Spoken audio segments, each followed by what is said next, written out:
Hindi sana ako mag-aalmusal eh. Parang natakam ako dito. Parang natakam ako dito sa ano.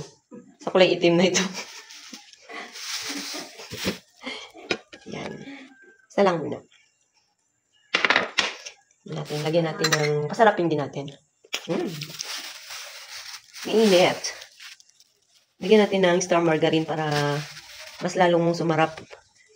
Tikman natin yung lasa ng ganitong kulay na hot cake.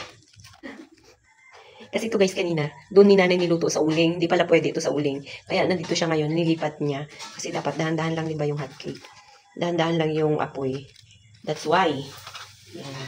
Lagyan natin ng konting sugar. Pero, ako kasi nagtimpla nito kanina. Alam ko masarap to.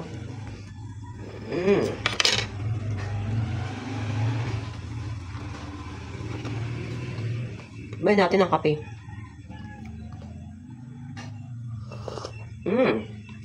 Yummy.